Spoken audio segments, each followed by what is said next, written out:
Hello again, fight fans. Welcome back to our series with Dr. Margaret Goodman of VADA. This is part 3 of our 5-video series. And in this section, we talk about educating fighters and how VADA has services they offer to help educate fighters. They offer counseling. They even have psychiatrists available if fighters need that. The dangers of supplements. This is one of the biggest issues related to drug testing, not just in boxing, but all sports, but especially in boxing, because fighters have to cut weight, and a lot of times they use supplements to help them do that.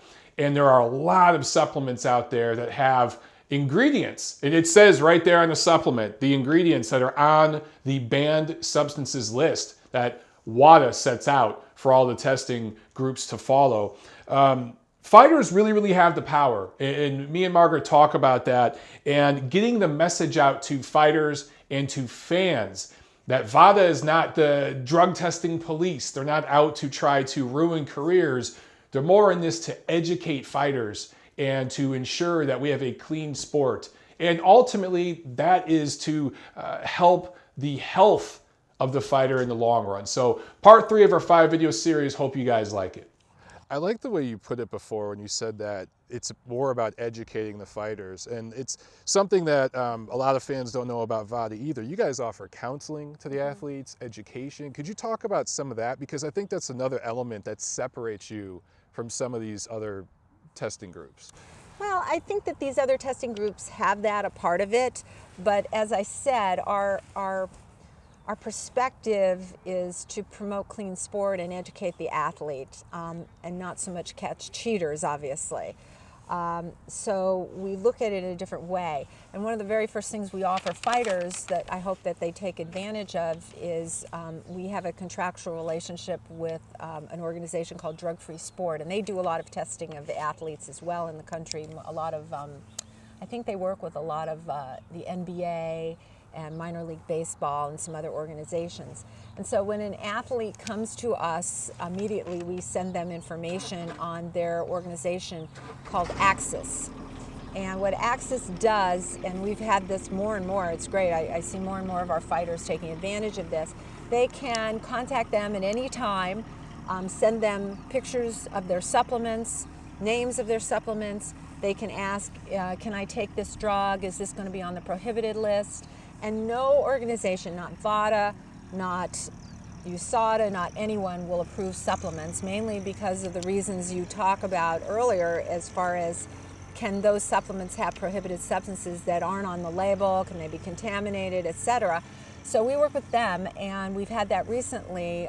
Dr. Silva and I recently met with a professional fighter and gave him that information because he brought to us, we were talking to him about the program, and he had a whole sack of supplements. He said, can I take these? And I'm like, I can't tell you that, but if you contact Axis and you can send them a photo, just snap it on your phone and send them a photo, they will tell you the risk level.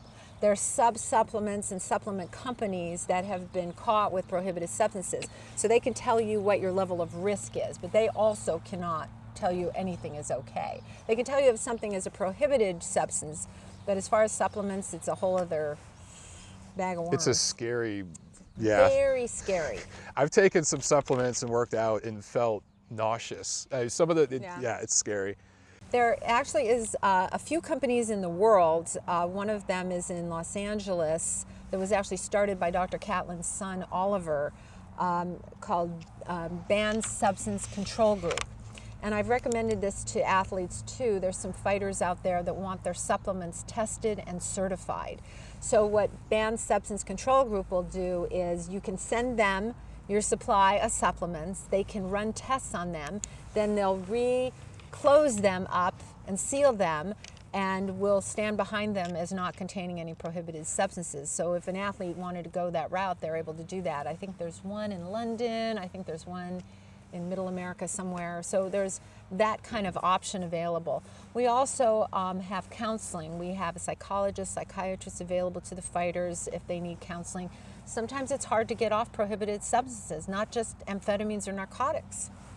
Anabolic steroids can create a whole pattern of psychological issues. Absolutely. And so the athletes can contact them anonymously. The same thing with Axis is the athlete can contact them anonymously and say, could I be taking this that's prohibited? They don't send me that information. It's private for the athlete to have. So there are resources out there for the athletes. Do you think it's just a case where a lot of times the athletes and their management, their promoters, just are uneducated and don't know about these resources available to them?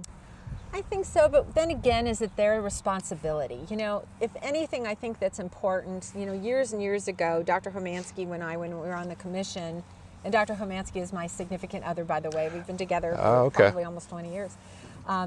Bottom line is, we created a book back then. It was like 2001. I should have brought you one. I forgot. I'll send it to you. Okay. There's still some. We did it in Spanish and English for fighters, because what I would find when I would do work a weigh-in or be in the dressing room with the fighter, they didn't have these answers. They didn't, not just as far as drugs are concerned, they didn't know, a lot of them that didn't have the you know, the Emmanuel Stewart or the Freddie Roach, or, you know, some of these great trainers out there.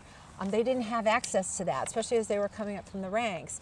And so they didn't know what they should eat or drink, or what they should stay away from, or how to sign a contract and not get, you know, taken to the cleaners, so to speak. So we created this book called Ringside and Training Principles, and it had different chapters on each of these. I've always wanted to do another one. It had something on drugs too, and it even had access for a fighter to talk to someone if they needed counseling and getting off the drugs. So to me, they had so many questions that no one was answering. And the reason why we did the book is, I think that one thing that's a problem in boxing that may not be so strong in other sports is these guys start when they're young. They start maybe even 8 years old, even younger. Absolutely. And they're used to having someone telling them everything. They have a coach, then they get a trainer. So they're not used to thinking on their own, and they're very intelligent, but they don't know what questions to ask. So that was why we created that book. And it's the same thing with performance-enhancing drugs. The fighter needs to know that they have to take that responsibility on their own and not rely on everyone else, because maybe that person that they're relying on is helping them, but maybe they're not. And it's their own responsibility. So I think I'm beginning, especially with VADA, is seeing more and more fighters asking these questions themselves. You know, sometimes they'll have representatives, but I've found that more and more are using Access, more and more are emailing me, you know, is this okay, is that okay? And that's wonderful. To me, that's a success of what we've created. And I wish commissions could do this, but I can tell you from being in the trenches in a commission, they don't have that manpower. Is it budget? It's budget, but it's also, you know, maybe, I don't know how many fighters are licensed, for example, in the state of California. I'm sure that there's probably a couple thousand because of the number of fights that they have. That commission may only see that fighter once a year, and then that fighter goes somewhere else. They may go across the country, they may go to Mexico, they may go to Canada, they may go to Argentina, and you may never see them again. And so you only have that finite period of time. I think if anything that struck me when I would work weigh-ins is I would have so many fighters, you know, they would fill out their paperwork and they would write down what they were taking. And so many of these fighters would write down aspirin. And I'm like, do you know that that's like one of the worst things you could take before a fight, because it's going to make you bleed. You know, you get punched in the nose, you get a cut, it's going to be harder for your cut man to stop it, your face is going to swell more than if you hadn't been taking it for weeks to months before. So those kinds of things. How long did I have at a weigh-in? I had maybe 5 minutes with a fighter.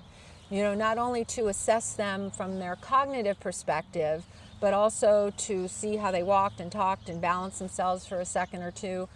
You know, so they're not getting those things answered. So fighters, who I think are some of the most intelligent athletes out there, because it takes a great deal of intelligence to be a professional fighter, they're learning that they need to take that responsibility, and I think they're enjoying it too. We've talked about the State Athletic Commission issue, where there's all these different organizations, and then the sanctioning bodies and all this, the promoters. It just seems to me that we keep coming around a central theme here. This falls on the fighter, and they have the power. This whole process is an empowering thing for the fighter. It should be. And then I love the way you put it earlier. You corrected me, because I said, you're trying to catch a guy, and you said, no, we're trying to educate. How do you get this message out to fighters, and especially to fans who may look at you guys as a confrontational entity? Because some fighters are getting popped for you know, banned substances, and their fans are upset about it. How do you educate fans as well as the fighters and get that information out? Well, I remember when we started VADA, I think in the first year we had, I think it was, I can't remember if it was 6 or 4 fighters test positive, and it was such an unusual entity. And I can't tell you how much it hurt me. I mean, I thought, why would a fighter come to us if they were using something? And I think that a lot of it was lack of education, because they hadn't learned to take that responsibility for themselves. And so I think that behooves the commission to take that into consideration. You know, obviously there's issues with how long something stays in a fighter's system and what danger it presents to their opponent and to themselves. But the other thing is it has to be that learning experience. And so to me, that's a whole transition that we've gone through.